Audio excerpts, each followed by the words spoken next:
Live here. We are going to be reviewing both Smackdown and 205 Live. Yes, In sir. in the background, we will be playing WWE 2K17, just to kind of give you guys a little As something always. to see. Yep. So ready up there. Alright, let's ready up.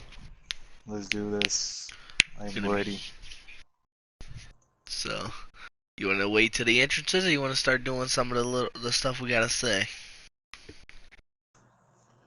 Hold on, give me a second. As always, I gotta fix stuff up, gotta make things look a little more better. Because he can never A little more be better. ready before we start. Because I can Love only edit you. this stuff right when we start, okay? You got you gotta have something called patience with me. I have no patience. Yeah, Dude, have you're the you same noticed way our as them. matches have been starting really freaking fast? Yes. Maybe because we're doing default arenas with default guys? I don't know. I don't know. It's been starting really freaking fast. Yeah, no, it's weird, but I like it. I'm not gonna complain about it Oh because the no, I'm second you not say gonna something, it ain't gonna happen anymore. right. I'm not complaining about it. I'm just stating facts.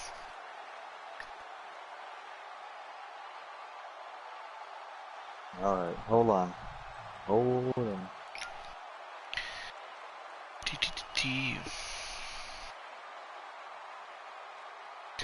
John Cena running to the ring.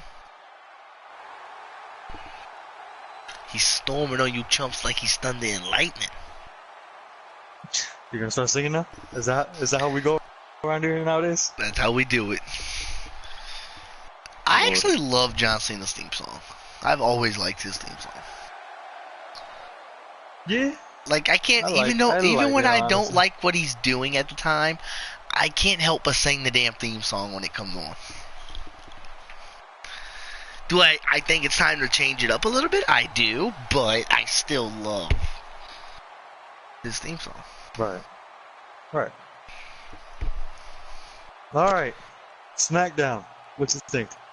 I know you didn't watch like all of it because I you watched were all the busy. highlights and shit like that. I was working, but From the highlights, what did you see? it looked really good. I want to go rewatch that tag match for sure. Right. I mean, the highlights were amazing, but I enjoyed what I seen. Alright, well, alright, let's get right down to this SmackDown Live tonight. Still in Chicago. It, last SmackDown of 2016. Gotta say the Allstate Arena looks fucking amazing. It does. It does look amazing. Yeah. It Alright, so we open the show with does. John Cena making his return to SmackDown. I think this is John Cena's like second or third return this year, Right. but we're gonna go with it. Yeah, I just mentioned when his promo started, it kind of reminded me that I was looking at 2K17. Like they had the exact shot from when he started doing the promo. Like when they give you options, they had that Right. exact same camera angle. I was like, dude, am I watching 2K17 right now? Is this all a game that WWE is playing with us right now?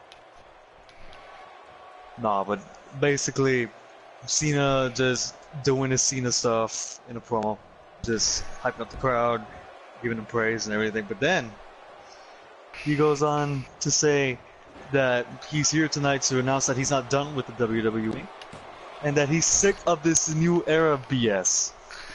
I liked the promo. I did. I liked the promo. I Yeah. I felt like the words sounded like he was starting to, like they were kind of hinting at him doing a heel turn, but the way he said them made you like, okay, he's still a face. Right, and then after this, he go on to say that whoever wins the main event tonight in the WWE Championship Triple Threat match, he's challenging him to a title match at the Royal Rumble. Yeet. And he ends it off saying why? Because he's John Cena. That Damn it. was the best line of the fucking night, dude. When he straight up said, "Because I'm John Cena," I was like, "That's fucking awesome." He just basically Uh, said, "Fuck y'all dreams. I'm John Cena, bitch." but when I was when I was listening to this promo that Cena was doing, I was sitting on my couch, like typing on my laptop, taking notes. And when he said the line that he's sick of the new era BS, I kind of sat up in my chair a little bit. Yes, that was the hook to the promo. Like, okay, yeah, you tired of that shit. I got you. I see you, Cena. And then all of a sudden he Right. came out with the because I'm John Cena. That was the icing on the cake. That was like the new generation line was the cake itself, and then it was just the other line was the icing. Right. I feel like Cena's one of those guys that gets it. You know what I mean? Yeah, Like he knows like all the hate that he gets. Then he knows everything basically. yeah, Yeah, he's one of those guys, which I like honestly. I do. And I don't hate John Cena. I've said it before. I don't hate John Cena. I think he's done fabulous in the ring for the last probably 2 or 3 years since some of these newer guys have been coming up. He's had fabulous matches with all of them. Shit, I think I've liked Cena more now than I think I've ever had, honestly. Even Yeah. when I was first getting into WWE, I was about 7 or 8 years old. I didn't really like him that much. I loved Honestly, Cena and when now- he did his rivalry with Edge. That was the Cena I loved. I like Edge on that rivalry, honestly. I loved Edge. Oh, I was a big Edge fan. I was an Edge head all the way in that rivalry. Oh, hell yeah. But I mean, you couldn't help but be an Edge head in that rivalry. He had the freaking one of the hottest women in wrestling by his side. But no, I mean John Cena. Like I liked John Cena still though. Like I liked the way he did his gimmick wasn't stale yet. Right. I honestly didn't stop really liking John Cena until the Nexus story. Nexus story I liked it, honestly. I love the Nexus story. I just didn't like the how it ended. whole. I didn't like the whole. Oh, John Cena. If Randy loses, you're or however they freaking said it. If Wade Barrett loses, he's fired. If Wade Barrett loses, he's fired, and if Randy loses, something else happens or some crap. It was some bullshit that they did. Right. And like, no matter what, you knew John Cena wasn't going nowhere. It was like, whatever, dude. Yeah. La Familia for life. Alright. So, we get into the first match of the night, which is, let's do this clothesline again. We go into the first match of the night, which is the Wyatt family versus the Usos versus Slater and Rhino versus American Alpha. 4 corners elimination tag match for the Smackdown Live Tag Team Championships. Tried to do it all in one breath. Could barely get that up. But I thought this was the best match to start off the show, or at least the first match. You know what I mean? Yeah, that was To a have this great match go on match. first before the women's championship. Like, I Yeah. seen the highlights and I was like, okay, I can dig it.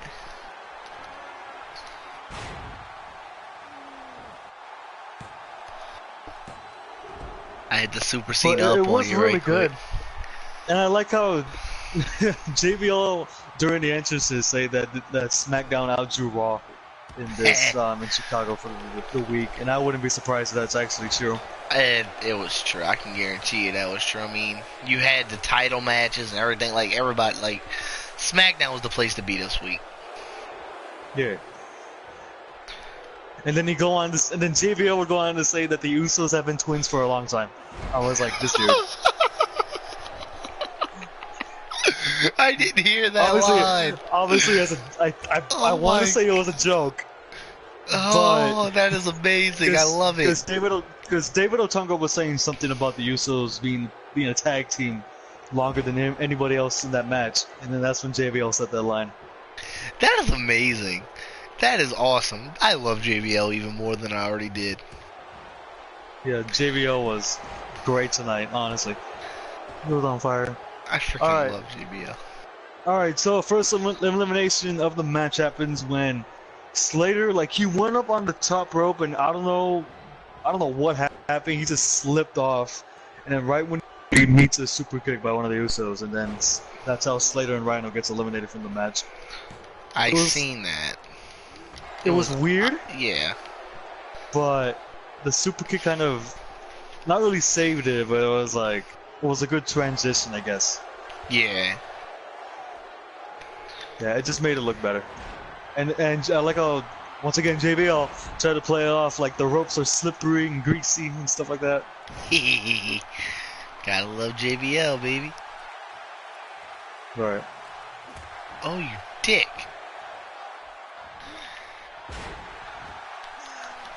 Alright, so during this match, after Slater and Ryman gets eliminated, the Usos and American Alpha, they just go to town, dude. They put on phenomenal work against each other. Mm-hmm. And then the American Alphas eliminate the Usos with a roll-up by Gable to one of them. And then that leaves American Alpha and the Wyatts alone in the match. I think this is like the first time that the Wyatts really got into the match, besides Luke Harper starting off, I believe. Could be wrong there. Uh-huh. But before the Wyatts and American Alphas could really get into the match, or really like could lock up, Usos started attacking Jason Jordan outside the ring, like right after the elimination of them. So that's gotta lead up to something. I mean, I can imagine that the Usos and American Alpha are gonna butt heads here again soon, right? Yeah, that's gotta be. I mean, I feel like the Wyatts are gonna lose the rematch, which I felt like the Wyatts shouldn't have even lost the belts tonight, in all honesty. We'll get to that in a bit. But I mean, yeah, it's gonna lead to something. They're gonna do something with the Usos in them. The Usos are really your only heel freaking tag team besides the Wyatts, so. But you apparently don't want to push the Ascension. I put here in my notes that the Wyatts need to be dominant like they were here with the Alphas, but now they're not champions anymore. But I still don't see a reason why they can't be dominant. But American Alphas, they defeat the Wyatts at the Grand Amplitude to win the tag team titles after a little bit of miscommunication between Orton and Harper, and that leads to a little bit of argument between them post-match. And then Bray just runs in, he's just not having any of that.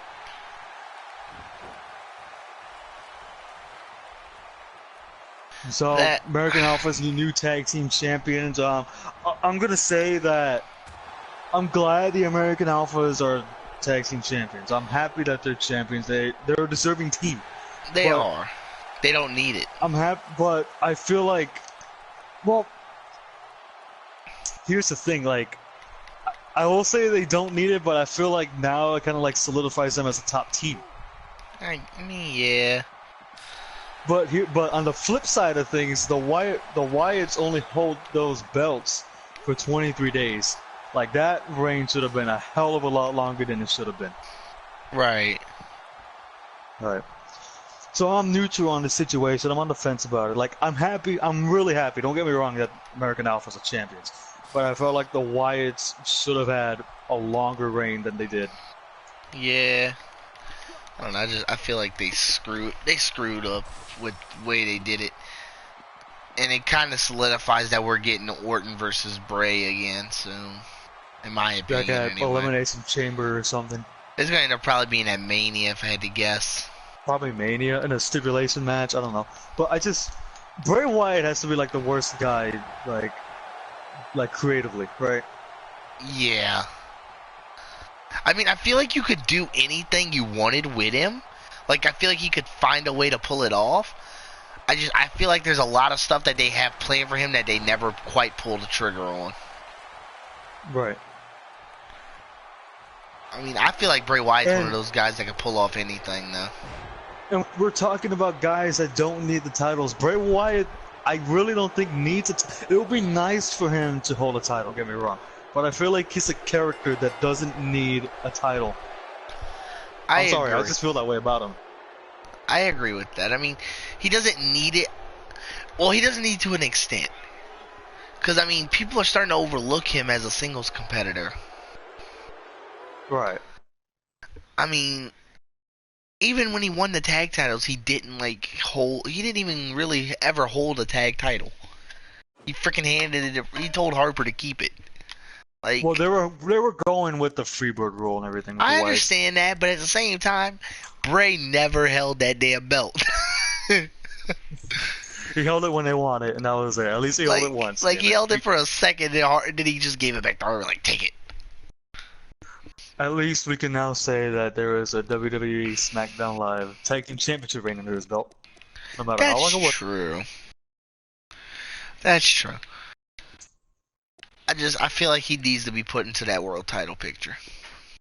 One more thing before we advance on here. It looks like Heath Slater is injured because he tweeted out saying that he's going to meet with a doctor tomorrow. So I'm guessing Oh, he suffered some kind of injury in the match. poor Heath. So that's unfortunate. That is. That is unfortunate. That is very unfortunate. All right, so I believe you're going to have something to say here. Backstage, we go to James Ellsworth, who's getting booed like crap, and he's saying he's in an interview with I don't even know her name. It wasn't Renee Young. It was another girl. Yeah, Mamoru Asha, whatever the fuck her name was. Asha, something like Asha. that. It was James Ellsworth goes on to say that him getting picked on brings him down at times, basically, and then Carmella comes in almost immediately and says that this interview shouldn't really be taking place. Like it's not necessary. And then she goes on to say that even though a lot of people pick on him, she finds Ellsworth uniquely attractive. That I don't know how I feel about that comment. Oh boy. This is gonna be interesting. I don't know. I feel like this obviously shows that James Ellsworth.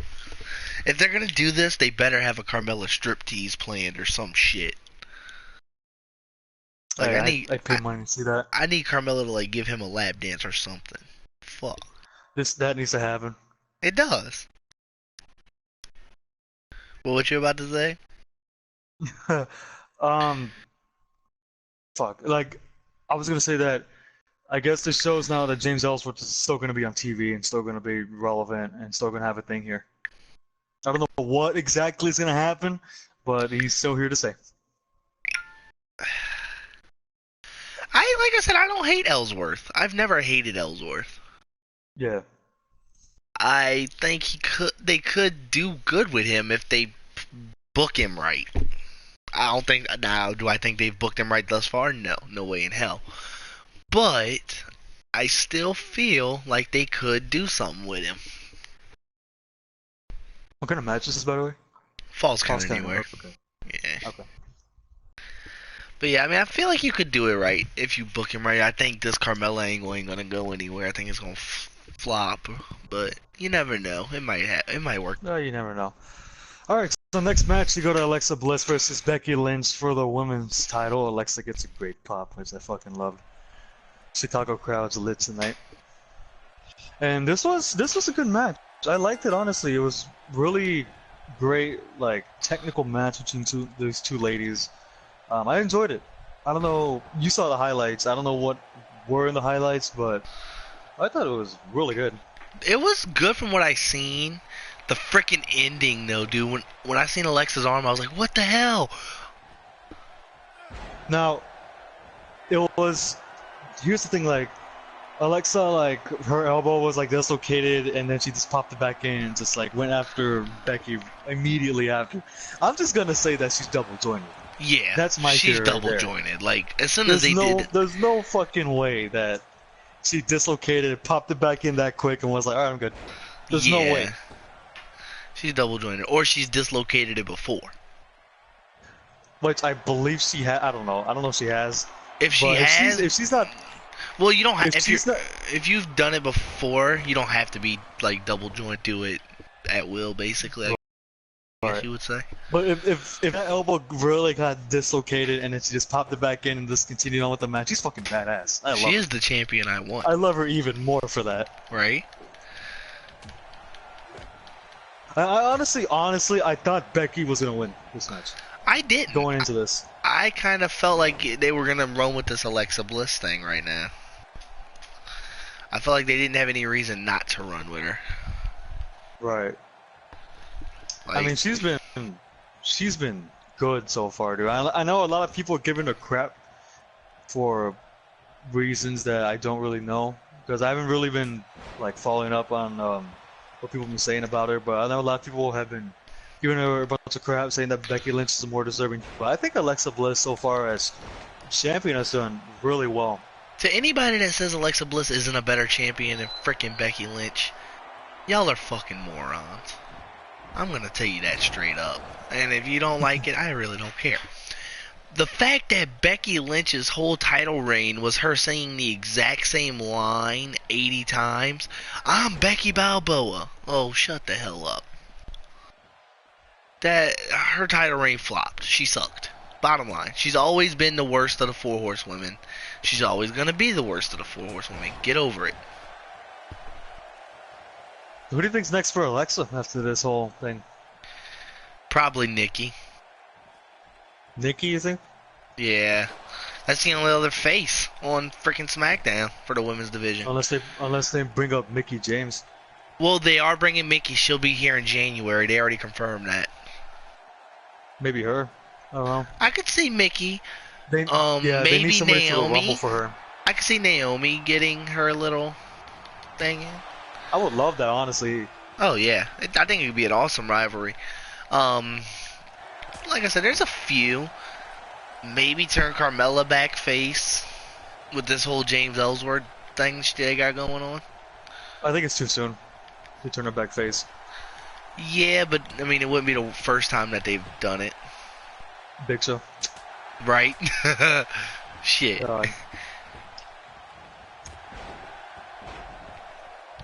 Alright. So we go backstage with Renee Young. She's in front of Miz's little dressing room. We forgot to we forgot to get a key point on that match. Somebody came out dressed as Miss Luchadora. Shit, that is right, Miss Luchadora. I completely forgot about that. Thank you. Who the fuck was Miss Luchadora tonight? I was expecting an unrevealing right then and there, but we didn't get it, sadly. Looks like we have to wait till next week for it. But I don't know. I could not put my finger on it. It's not Natalya. Well, she wasn't big enough to be Natalya. Right. So I mean, I don't. Oh, on the sledgehammer, ow. But yeah, I don't know who it was. Like, it wasn't dark enough to be Naomi. Maybe Carmella. Nah, I don't think so. I don't think it is either, but it might be. Oscar? Mickie James? Nah. Oscar? I doubt it. Yeah, I doubt. But no, I was thinking maybe Mickie James. It could be Mickie.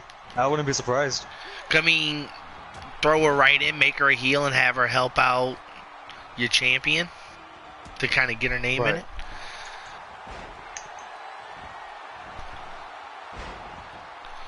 But I don't know. That's just gonna be something that we're gonna have to wait till next week, which I'm looking forward to. Could be anybody. All right, so where was I? Oh yeah, backstage, Renee Young, right in front of Miz's little locker room, and surrounded by security guards, knocks on the door. Maurice comes out. She said something to her, Renee. I didn't catch what she said. Mm-hmm. And then Miz comes out and basically says, "Hey, Maurice, I got this. Don't worry. We're good." And then Miz basically says that 2016 was a great year for him, but 2017 is going to be the year of the Miz, basically. And that's what Dean Ambrose decides to come out from behind Miz in a security guard t-shirt. And that's when he attacks Miz and all the security team around him. I'm liking this Miz and Ambrose feud so far. Yeah, it's looking good. I like the introduction of Renee Young, kind of built her as a character a little more. Right. Did you watch Talking Smack? Yes, I did. Did you see the little segment with Renee and Dean? Yeah, I did. I was fucking dying during that segment, dude. I was losing my shit when that segment happened. I was freaking laughing my ass off at Dean, dude. He's Dean like, was great. You don't piss off a Canadian. Basically, yeah. I mean, that was amazing.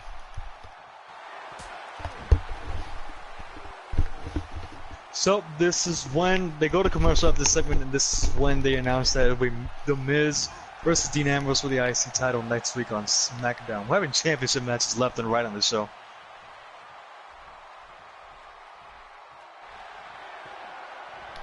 Alright, so we go into the main event of SmackDown already. Jeez.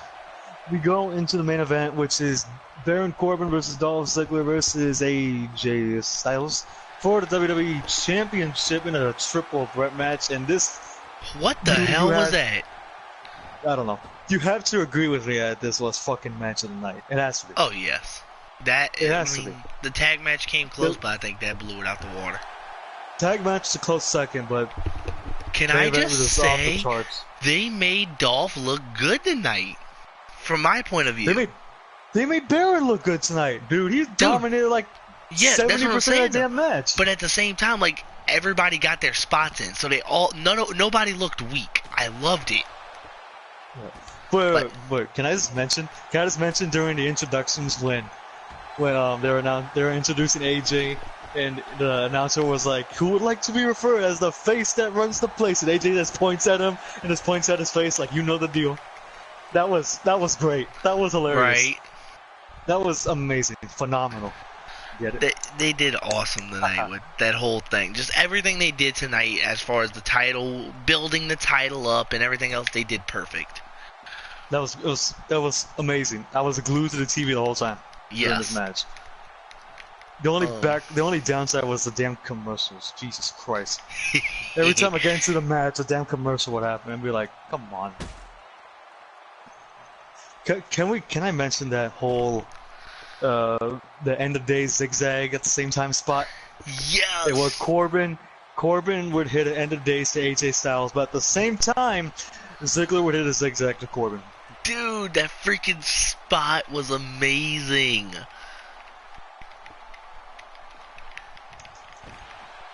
I'm blazing. How do you accept the agreement to play WWE? I don't know what you mean by that. You gotta clarify me, boy. But that spot was amazing. I loved it. Another spot in the match, Corbin was laying down the announce table. Both Ziggler and AJ Styles go on the barricade, and Ziggler does an elbow drop while AJ does like a fucking like Kofi Kingston boom drop to Corbin, and that's when Corbin goes through that damn table. Gotta love table breaks. This match was great. I cannot say enough about this match. It was great. There was no faults in it at all, I don't think. I didn't see any from the highlights, so. One more small thing, when they played the graphic of the WWE title, the WWE logo appears, of course, and then the behind it where the strap is, it's blue, and then it turns black. I don't know if that's because it's on SmackDown, blue brand yay, or if they're changing the title design here pretty soon. I could see them maybe doing like the behind the strap blue. Which I'd love. That would look good. Doing the behind the strap blue but keeping the base black. That would look fucking awesome. Right.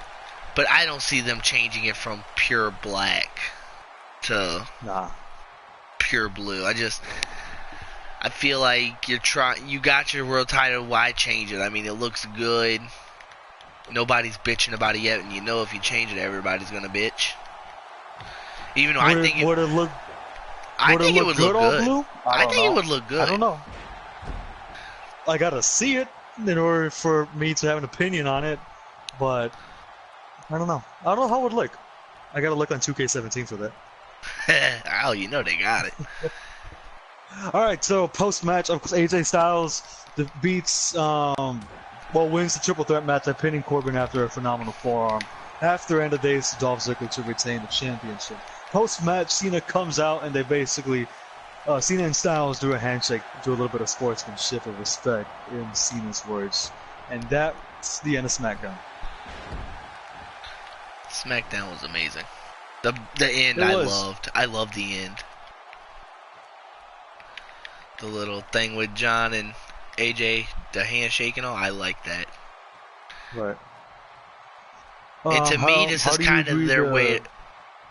I'm sorry, but this is their way to kind of start turning AJ face. Kind of that little show of respect. Right.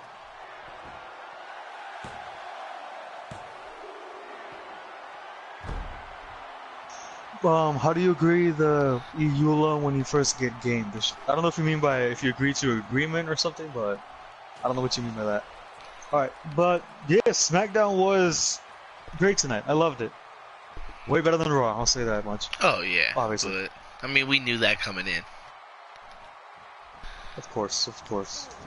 I think I Raw don't know, did I'm good to excited for kind next of week. try the match, but I mean, we knew they wouldn't outdo him, but they did a good job of at least trying to match him. Right. Alright, so that's it of Smackdown. We go right into 205 Live. I basically ran to my damn bedroom to put on the network to watch 205 Live as I was watching Smackdown in my living room. Alright, can I just mention the 205 Live theme song is pretty killer? It is. I actually really like it. Yeah. Alright, so first match of the night, we're going to Cedric Alexander with Alicia Fox versus Tony Nese with Drew Gulak. Drew Gulak looking good tonight with the damn suit, my dude. Alright, but I honestly love the little team of Gulak and Nese. I feel like they'd be really damn dominant together. Oh, dude, it could be awesome. Because I feel like eventually we're gonna get a tag team in the tag team division in the cruiserweights. Right. Something like they only defend on 205. Speaking of Nese, I feel like he needs to be showcased a lot more than he really is right now. Yes, because he could be just as good as of a heel in the division as Neville has been. Yeah. I mean, Nese could be an awesome heel for that division. Alright, so in this match, the referee would eject Alicia Fox after Gulak, like he'd fall, and then he'd blame Alicia Blamed Fox Alicia for hitting him. Yeah, I seen that. Yeah, that shit. And then Nese would defeat Strike due to the distraction outside. Nese's palm strike, dude, I about fell out of my chair. That was freaking vicious. I felt the sting. I really did. That strike was amazing. Right.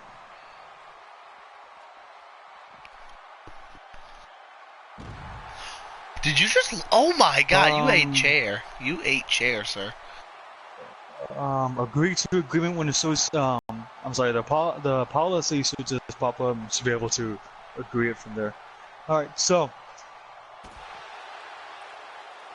we go into an interview with Neville by Renee Young. It took place earlier in the night. It was taped earlier, whatever. And basically, Neville saying that the WWE searched the globe for the best cruiserweights, even though they never picked Neville, even though he was right underneath their nose the whole time. And he didn't pick, and he's him not getting picked because of discrimination due to him being non-American, basically. And this, he goes on to say that Americans feel threatened by Neville, and that he uses that cruelty and all the threats as a fuel so he can be the best cruiserweight in the division. And then you go on to say that in Japan, Swan cook his food and clean his clothes. He'd say that Swan is a damn good wrestler, but he's just not on Neville's level. Dude, the freaking interview was amazing, and the fact that he mentioned how freaking Swan was his young boy was amazing to me. Right.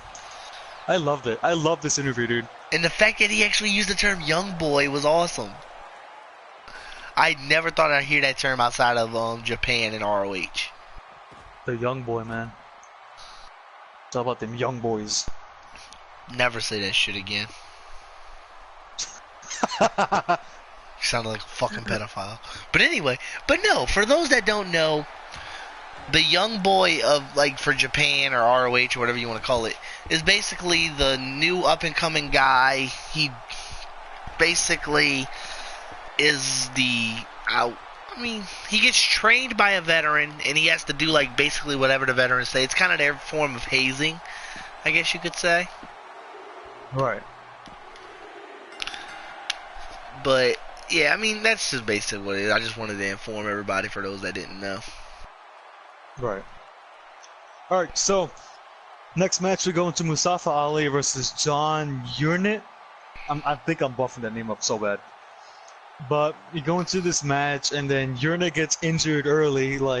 He gets a lower body injury. I don't know if it was a leg. Austin Aries said it was a pulled groin. I don't know. It was weird.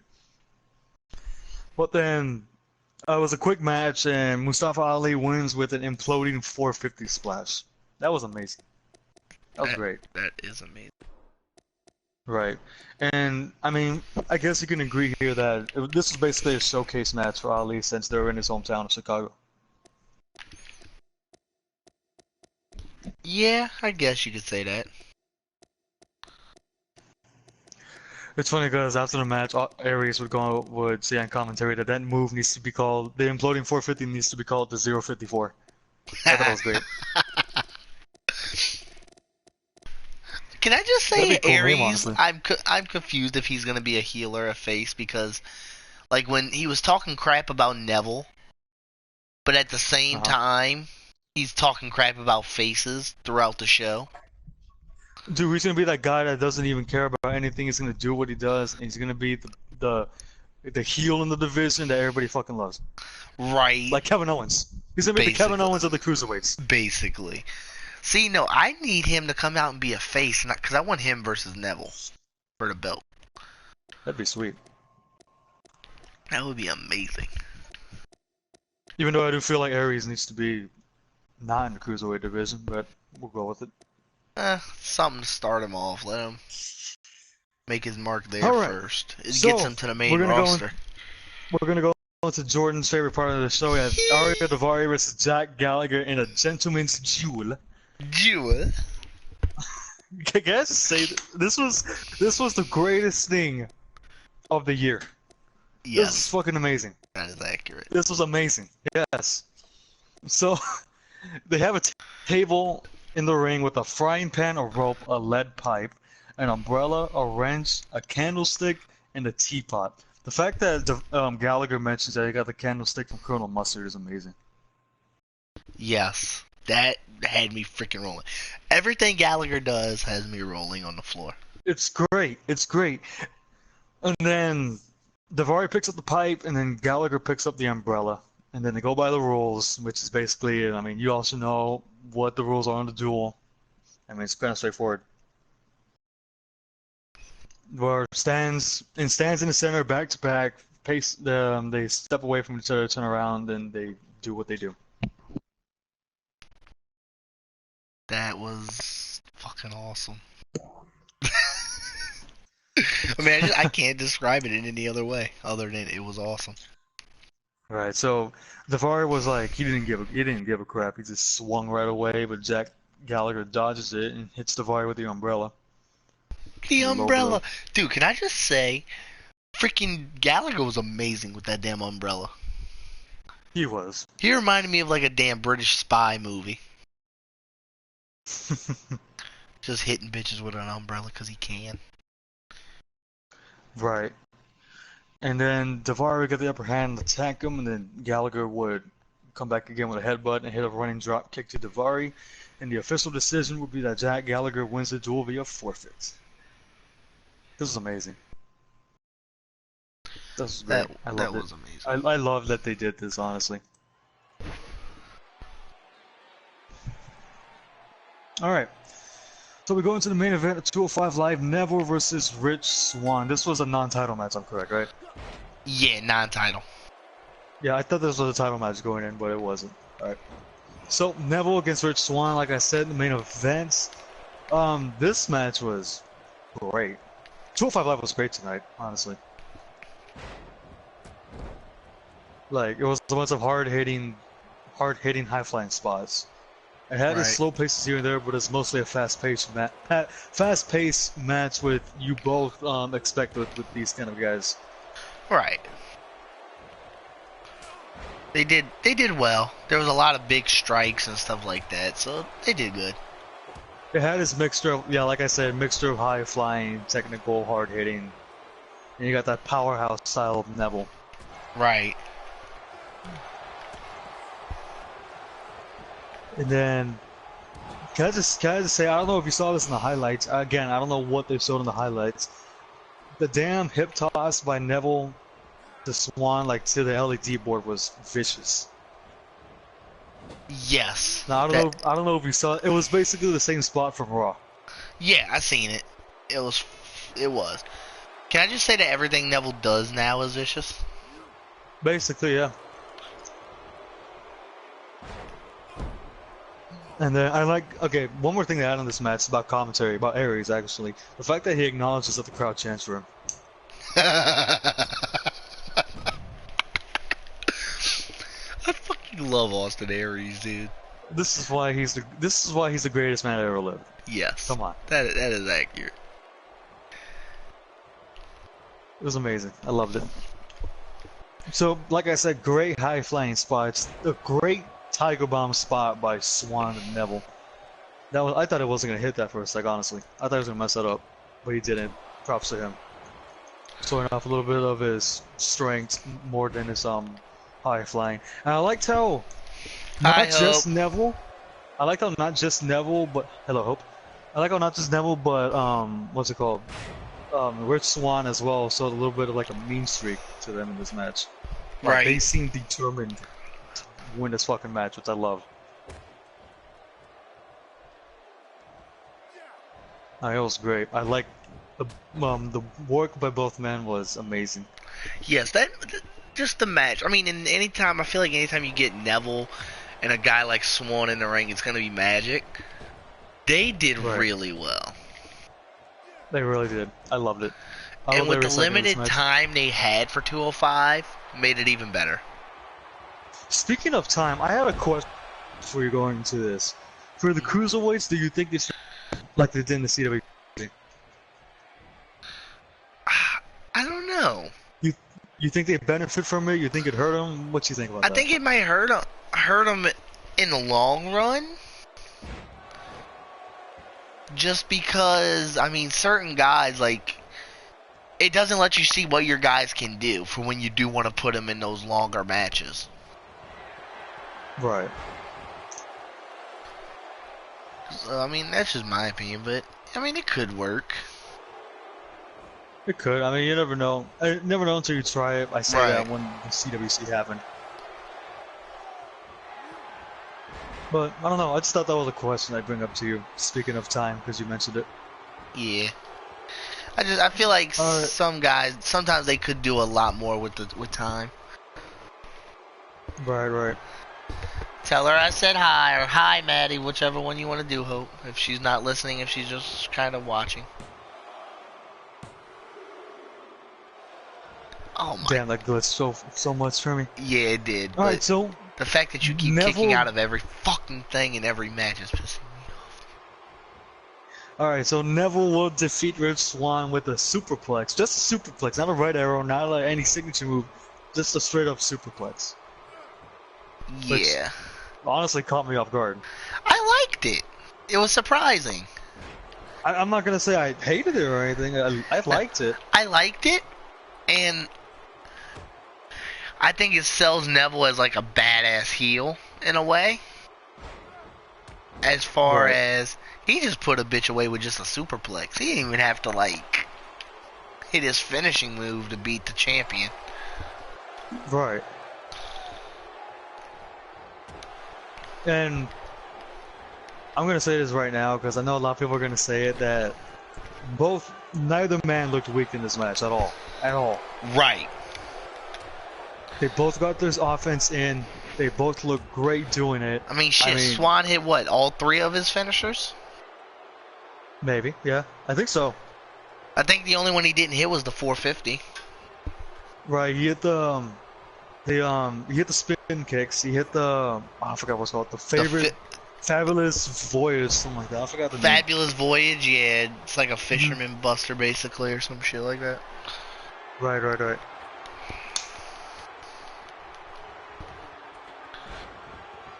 We miss y'all too, Hope. Yeah, but Neville defeating Rich Swann, you gotta expect the title match between these guys at maybe the Rumble. I could see it happening at Rumble. It's gotta happen at Rumble. I mean, you gotta fill 3 hours of time, and you have to sell out the Alamo Dome. Exactly. No, I don't know if the Cruiserweights are gonna sell out the Alamo Dome, but I mean, they'll sell some more tickets. Yeah, it'll help sell a little bit more. They gotta promote their event a little bit more. Why not do that as a little match as well to put in there? I mean, plus you're gonna have a lack of title matches, because not every title is gonna be on the line. Correct. Because, I mean, they never do.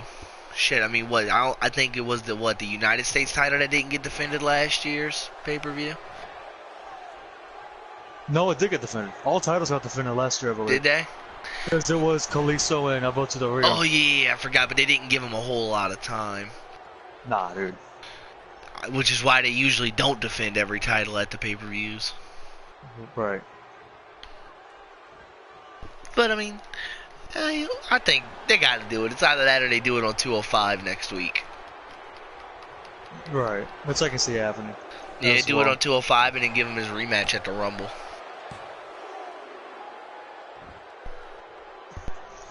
So, like I said, Neville defeats Rich Swann, and then post-match assault by Neville to Swann. Kicks He him beat in the the shit out side of of the Swann. head 2 times, my dude. The rest of them come in there. And then the show would end with Neville walking to the back as referees and medics checked on Rich Swann. That just gave me a -10 for move variety, by the way. Because he's done it like twice already, I think? Is that the second time? I thought that was the first time I've done it. Maybe. I don't know. I think I But went you for it and said you- missed, but either way. You said before soon that you had something to say about this post-match thing. I like the way they did it. I felt like it solidified Neville as like he don't give a fuck who he has to go through, what he has to do. This is built. The way they've booked Neville as a badass heel is awesome. I honestly, when he first did it to this heel turn, I thought they might fuck it up, and so far they've done nothing but knock it out the park. Right. So, I mean, that was just my take on it. I love the way they did it. It's funny because now I can not before this match even happened, I can totally believe that Neville can have a long ass run with this title Right. and be the most And that's dominant what guy they in this need. cruiserweight They division. need a freaking They need a long-term champion for now. And Neville has to be that guy. Yes, I it needs can- to be Neville, and then have Austin Aries do his commentary thing until he's healthy. And when he gets healthy, have him come in and take it from Neville. Right. Neville is a guy I can believe that can run this cruiserweight division for the long term. Yes. Can I just say I heard a rumor today that would be fucking ecstatic if it's true? Go ahead. There's a rumor saying that Tyson Kidd might be back by 2018. By 2018. By 2018, they're saying that his physical can't believe it. therapy is supposedly going really well, and they're saying that he might even be available at 2017. But they said if they don't want to push it, it'll be 2018. Nah, you don't want to push that all with the Right. like that. Right, dude. If fucking Tyson Kidd comes back and is in the cruiserweight division, that would be amazing. I feel like they shouldn't put him in the cruiserweight division. But if they did, it'd be really good. He could be He could be that the top. technical guy. Like, he doesn't have to fly. He could be that down to the, like, just technical, I'm gonna submission wrestler and stuff like that. Kind of like, because I mean, Now- he was like the dominant heel of NXT for a while before he got pulled up for the tag division. Right. Now, face or heel? Heel. I like Kid as a heel. I love Tyson Heel? Kidd's heel work. Yeah. Okay. I'm a big fan of Tyson Kidd as a heel. His heel work is phenomenal. Alright, well, alright. That is it for 205 Live. What'd you think of it? I thought it was great. I loved it. I honestly did. I think this was the best one since the first episode of 205 Live. Yes. And last week's was okay.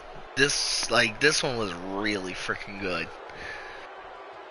You had what you wanted to see. They're building the characters that they need to build to kind of make 205 its own thing eventually, like I think they're gonna do. Mm-hmm. And at the same time, they're not taking away from the action. Right.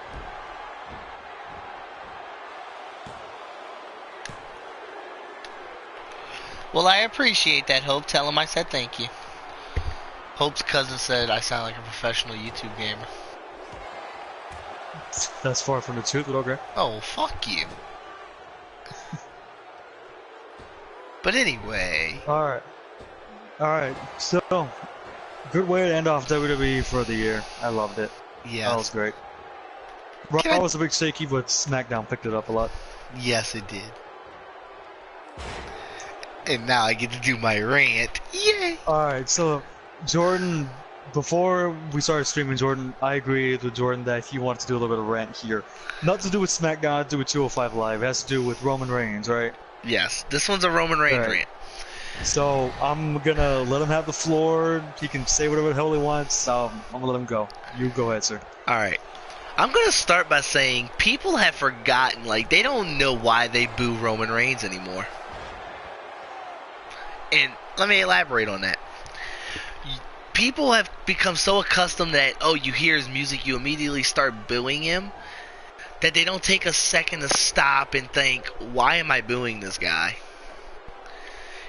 They just think it's cool. Right. They're following the crowd. I mean, like, I guarantee you can ask probably 10, 12 people in the crowd why they're booing Roman Reigns, and I guarantee you they say, oh, because he can't cut a promo, which isn't true anymore. His promos have not been bad lately. Right. His promos really haven't been bad since he won the title. So that. Now, do they need a little bit of work? A little bit of polishing here and there? Yeah. Well, who doesn't? I mean, AJ Styles is your world champion. He still needs polishing. He's a 15-year vet. Seth Rollins needs polishing. Right. I mean, they all need polishing. That's nothing new. But the fact that people just forget, like, they're booing Roman Reigns out of just pure, we're following the crowd.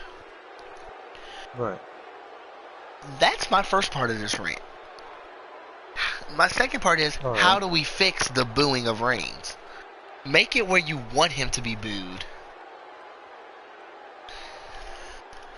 I mean, make it where he's a heel. Like, here's how, I'm just going to say, here's how I would book it. Because I've been thinking about this, like, all day. I don't know how it popped into my head. It just kind of did. Here's what I would do. Keep this thing with him and Rollins going. Keep booking them as, oh, we're together, we're redoing the Shield, whatever the hell you're saying. And then one day, just have Roman freaking snap. Have Roman beat the living hell out of Seth Rollins. Like, just have him do whatever he has to do. Spear, Niagara Driver, whatever the hell you want him to do. Just beat the hell out of Rollins, basically. Because Rollins is face right now, and it would make sense. Roman turns on him. The next week on Raw, Roman comes out with new graphics, new theme song, comes out wearing a suit and a Rolex, and he gets in the ring. The only things he has to say... You want this NXT Reigns to come back, do you? No, just listen where I'm going with it. The only thing he has to come out and say, basically all he comes out and says is that he explains why he did it. He says because he's the alpha male, and you know, if the WWE was a pack of wolves, he would be the alpha while everybody else would be the pups. It's basically all he has to say. Just come out and immediately disregard everybody. Come out and say, my genetics make me better than all of you. I'm the alpha, I'm superior, and if anything else, I can always rely on my bloodline to have my back on it. Boom. Then you sit there and you book him like you did Triple H in 2002 to 2003. Let him just beat the living hell out of everybody. Let him screw his way to wins. Let him do everything he has to do to pick up wins. And then and if he does lose, oh, I feel bad for whoever he loses to, because they're just gonna get the crap beat out of him after the match. They're gonna get it, basically. Right, basically. You could really make Reigns your biggest heel since Triple H. If you book him right. Get him out of booking hell. That is my rant. Get him out of booking hell. Book him like you should have booked him since the beginning. Separate him Now, from the no, Shield. I'm a pause you here. Go ahead. I'm fine. I'm listening. Does he need a world title to be able to establish as a alpha male, No, like to be this character? no, he doesn't. Okay. Could he get one down the line? Yeah, it would. It'd help, but at the same It wouldn't hurt him. time, it wouldn't hurt him exactly. But not having it doesn't hurt him either. Like Right. once he's established as the heel, and people are starting to get behind the idea that he is the guy like nobody wants to see win, but just nobody can beat him. Mm-hmm. Then you put a belt on him because A world people title or a minor card title? either one, just something that kind of to test the waters. I mean, if you look at it, Triple H for a while was getting booed out of arenas. If it wouldn't have been for Triple H coming back from that damn ACL tear or whatever the hell meniscus tear, I forget which one it was, whatever the hell he tore. If he wouldn't have came back from that a year later or whatever it was, he probably wouldn't have been what he was. Because when Triple H came back, that's when everybody wanted to see him. They had to sit back for a while and be like, "Oh, all right." And then he comes back, and in the end, So Reigns needs to get hurt then. no. I'm saying you play it off like he's hurt. You don't actually hurt. He doesn't need to get actual hurt. He really doesn't even have to be hurt at all. But I'm saying, You just write him off or something. but what I was going to was before Triple H got hurt, his creative direction was lost. They didn't know what the hell to do with him. He was stuck in the same. Right. He was a heel, but he was stuck in the same trend. He had just turned face, and he was stuck in the same trend that Roman stuck in. He was winning, but nobody wanted him to win. So, what I'm suggesting is you put Roman in a position where he is just a big, badass monster. Nobody's touching him. He's demolishing everybody. And yeah, like, I'm not saying he's Braun Strowman. I'm not saying book him like Braun Strowman. Don't book him like Braun Strowman. Squash matches every week. Yeah, don't book him like that. Do you let him squash some people? Yeah. But at the same time, when it comes to your legit faces, your big time faces, your Rollins and your... Fuck, who else is a big time face on Raw? Finn Balor. I couldn't think of who else would be face on Raw because it seems like they got nothing but heels. But still, if you do it right, and you have him like, oh, every time he goes to lose, he kind of starts backing away like Triple H used to, and then in the end, he always finds a way to win. You could have something special on your hands. Right. And I'm saying, like, I'm not saying it's going to be a week-long thing or a month-long thing. I'm saying you're doing this over the course of a year. So from right after WrestleMania this year to next WrestleMania, where you culminate everything Reigns has done, either even if strap or not, you keep having them say like throughout the year, oh, no matter what, he still has the bloodline, yada yada yada. You culminate in Reigns versus The Rock, where Reigns just squashes The Rock. It's not the main event, it's just a filler match where The Rock gets squashed by Roman Reigns. And you solidify Reigns as your alpha, your big dog, whatever the hell you want to call him. You solidify Reigns as your top heel in the business. Okay. And run with that angle for a couple years until the time is right to bring him back as a face. Right. That's just my pitch. That's what I'm thinking. That's been like what I was thinking most of the day. You're pitching something big here. But it makes sense when you think about it. It does. I'm not gonna sit here and say like, nah, you're wrong. Fuck you. Right. I'm not saying that. I mean, dude, but I like it, but is it a bit of a stretch? No.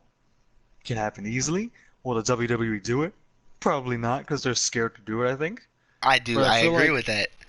I feel like having Roman Reigns, like, put in a different direction, like how you said, is gonna benefit him in the long run, like you said. Because him creatively is complete. No. He's not working right now. Right. Especially in him being in the mid card, helped him a lot. Yeah. But now that he's back in the position that he was not even like a year ago, And it's hurting him more. I blame that on Balor getting hurt. I think if Balor wouldn't have got hurt, Reigns wouldn't have been pushed into that main event again. He'd be having a U.S. Championship match at Royal Rumble. Right.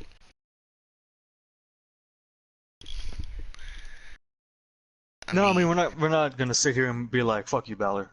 No, it's just an accident No, that just yeah. happened, I and then mean, we just gotta it go with happened. it. It's nobody's fault, but Yeah, like I'm just saying, like if that wouldn't have like that screwed up everything. That was the one event that kind of sent the ripples that screwed up everything else.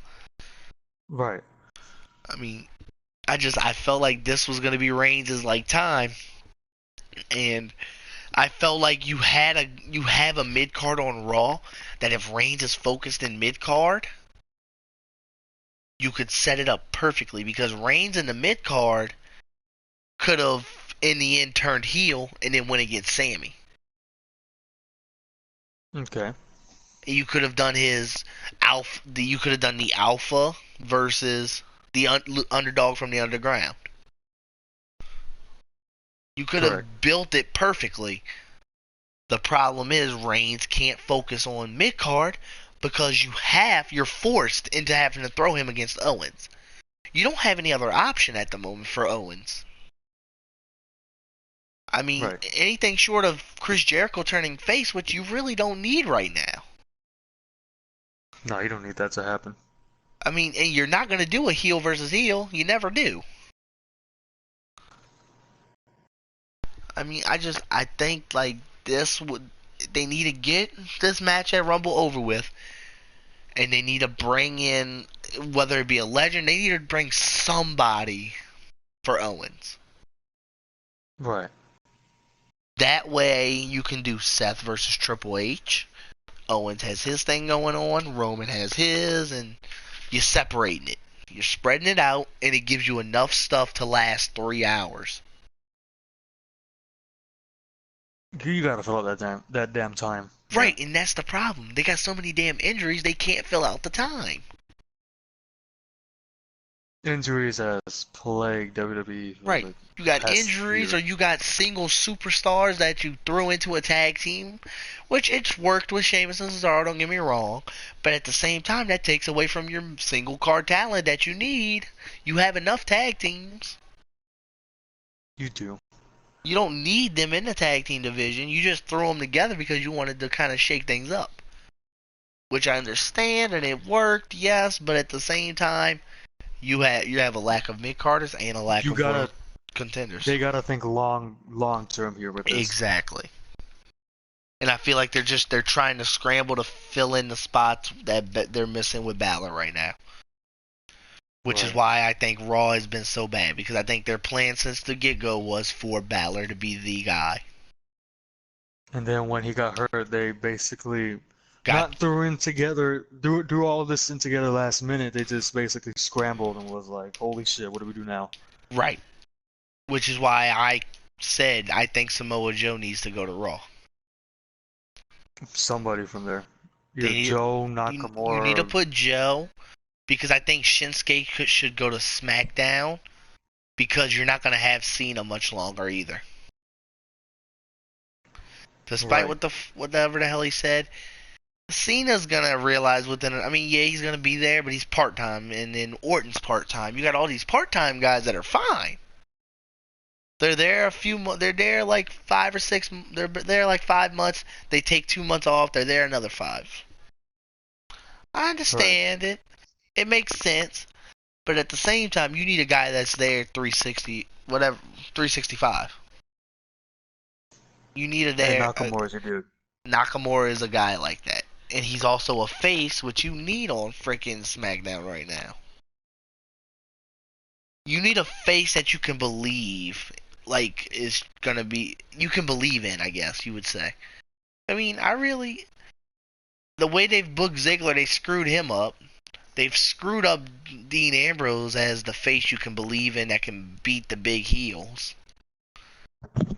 You're building all these monster heels, but you don't have any faces to go against them anymore. Right. Nakamura's the definition of a face. I mean, when you come out and people are singing your theme song the night after you debuted, that's awesome. Right. Just it's gonna take some time and it's a long process, but they'll get there eventually. I mean, that was my rant. That was They about just gotta Roman. they just gotta get back on track here. Exactly. I think once the injuries kind of start to come back together, they'll be fine. And then now But that they until got then, this, yeah, they but got until this then, big talent purge they're about to do with ROH. That's gonna help out. yeah. So But until then, they're just gonna like not suffer from it, but they're gonna have to figure things out here, figure out things quick because we got yeah. Mania season coming on. Right, and I mean, I think that's what they're banking on is that a lot of their big names are gonna be back for Mania season. Right. I mean, Hopefully. I'm excited because of the way they're talking. Cassius Ono, aka Chris Hero, is going to be back in NXT, and he is going to be taking up the mantle that Samoa Joe is leaving behind as the top heel. Right. I love it. I love the Cassius Ono character. Now, do they repackage him? I don't know. I love the Cassius I Ono think they character. shouldn't. Oh no, they shouldn't because NXT fans are gonna know what he is or who he was, and they'll shut it down if you try and repackage him. Right.